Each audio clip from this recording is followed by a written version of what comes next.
We are back at Fiberglass Farms, and this is a recent acquisition, but not a recent find.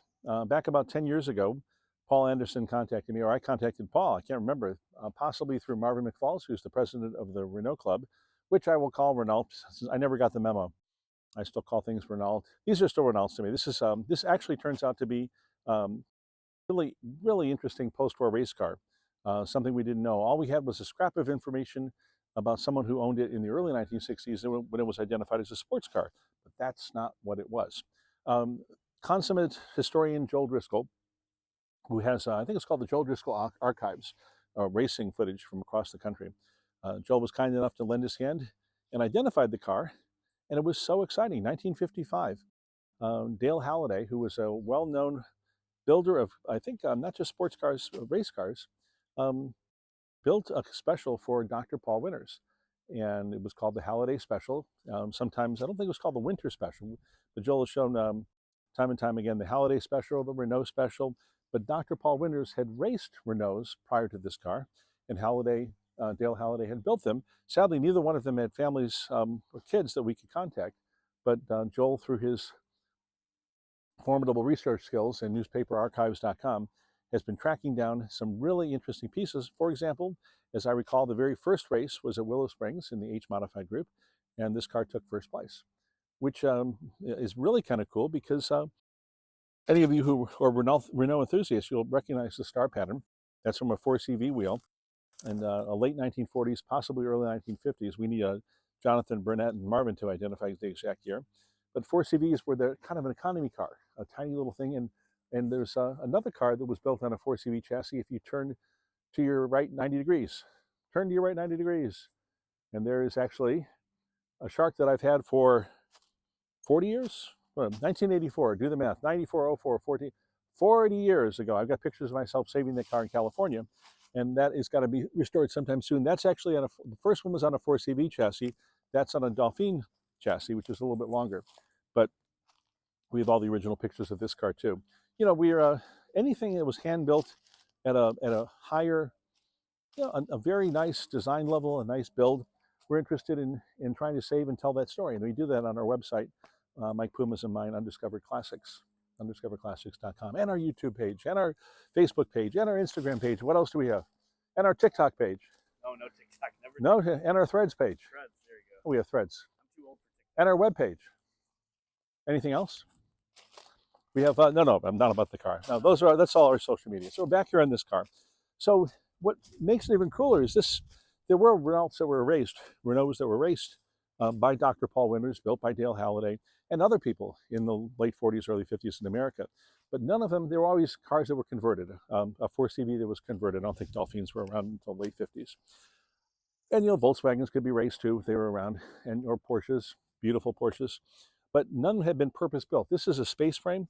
This was a purpose-built. They used components from a 4CV, steering from a 4CV, and they used a Renault engine, but a Goliath transmission. And Mike, if I could get you to come up here, I think I can open this up. The mere strength I have to open this up hasn't been opened in years. Here we go. I'll hold it up. I think there's somewhere in there is a rod to hold it up on that side. You see the rod?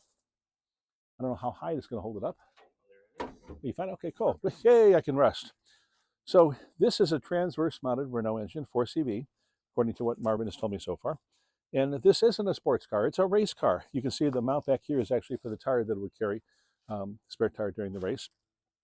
And it really hasn't been screwed around with. This was used as a sports car in the early 60s, and then that was it. So it's been preserved. It was beautifully preserved in a field, actually in a desert field, out in California. I think in the woods. I think I bought it from Paul Anderson, who's a good friend. Paul recently joined us at our latest Pebble Beach Concours d'Elegance dream car class from the 1950s. Thank you, Paul, for coming. And we were both surprised. I did the research once it came back, and what a neat thing to find. We do have other parts for this, floor panels, I think, and the doors and so forth. They're not here out here being stored. But one other cool feature of this car is the back end and the front end are the same molds. So if you had one mold, you just needed one mold to create this car.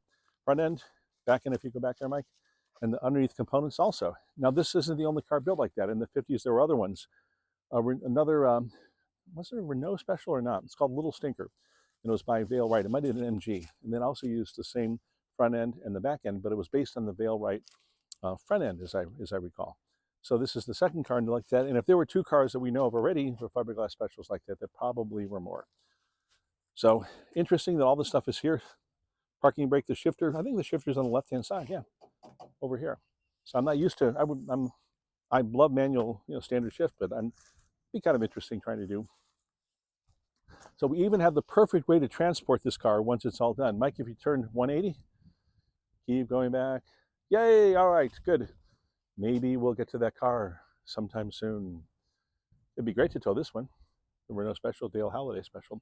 So this is a very early transverse mounted race car engine. It may be one of the first. It may be the first. Marvin McFalls is trying to research that now, at least in America. This is definitely the first purpose-built Renault-powered race car with Renault suspension, front and rear, as I recall, engine, but not the transmission. That's Goliath. And the fact that it was saved is amazing. The fact that it's stylish, and we've got pictures of it so far, film of it through the Joel Driscoll archives. But I'm looking forward to see if we can find more. And we're trying to get race results. But I don't know, I'm hoping maybe we find family that were friends, people who were friends or family of friends of Dale Halliday or family of friends of Dr. Paul Winters. Both were in Los Angeles area. Both were written up extensively.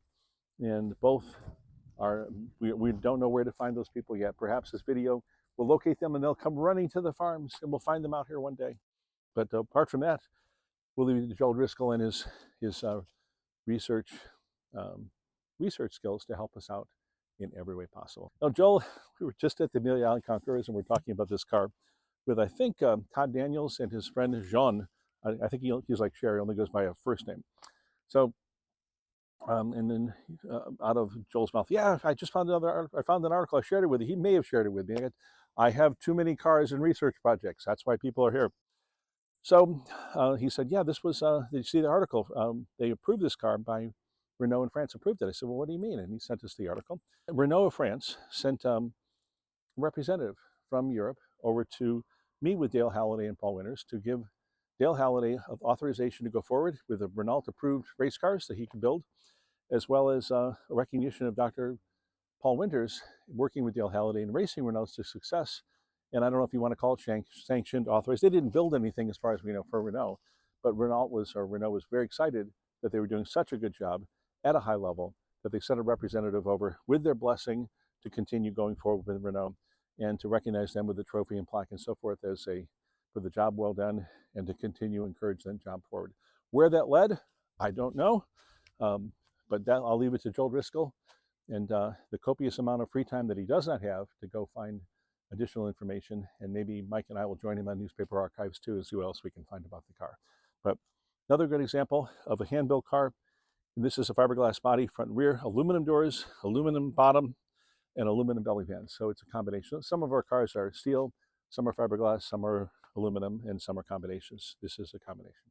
This is a good example of what some of the best and most talented people were doing in the 1950s.